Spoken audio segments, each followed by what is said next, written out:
বেশি হইতেছে। এই গরুটা চাইছিল 175।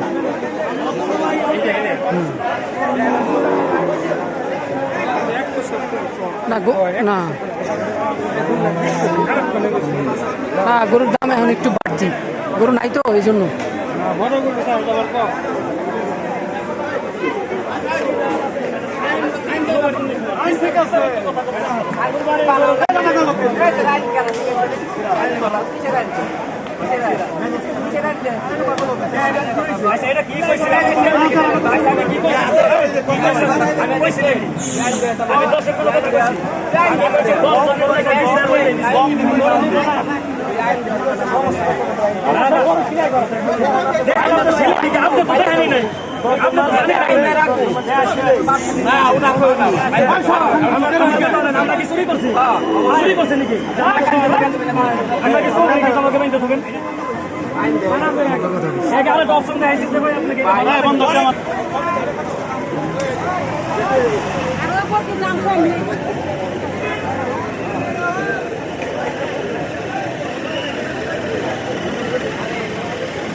দক্ষিণ ভাই মাইলে মানে তর্কি করতেছে, গরু করছে, আমার বানবেন, আমি কি শুনবি কি? হ্যাঁ, ক্যামেরা বন্ধ করেন। আমি আপনার ক্যামেরা, আপনার কথা কি আমি ক্যামেরা করতেছি নাকি? আমি গরু ক্যামেরা করতেছি, মোবাইলটা আমার কাছে আছে, তা মোবাইল আছে আপনি ভিডিও করেন। হ্যাঁ, মানুষ চিনা কথা বলে নাকি?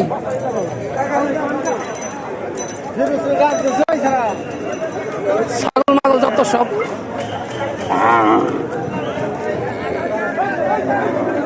চিন্তা করেন, আপনি কথাটা কইছে কি? ওই বেটা এসে দূরের থেকে গরু বিক্রি করার লাগে ওই বেটার ছেড়ে দেয়।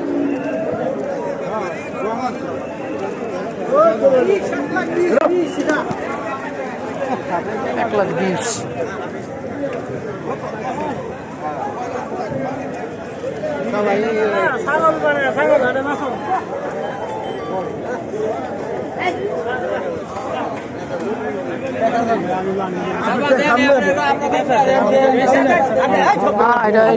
বিক্রি করছে।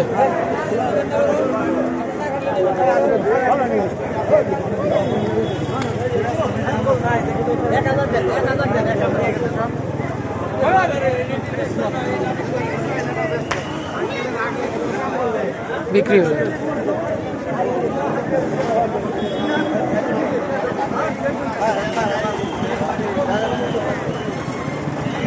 ওটার দাম আগে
হাট প্রায় খালি হয়ে গেছে, গরু প্রচুর আজকে বিক্রি হয়েছে।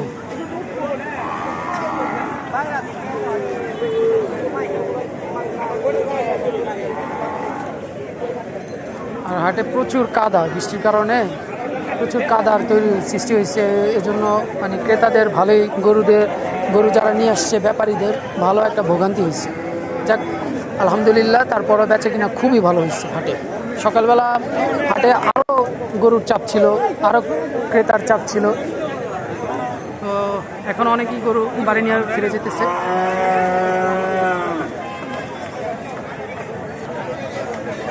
বন্ধুরা, আজকের হাটের ভিডিওটি এই পর্যন্তই।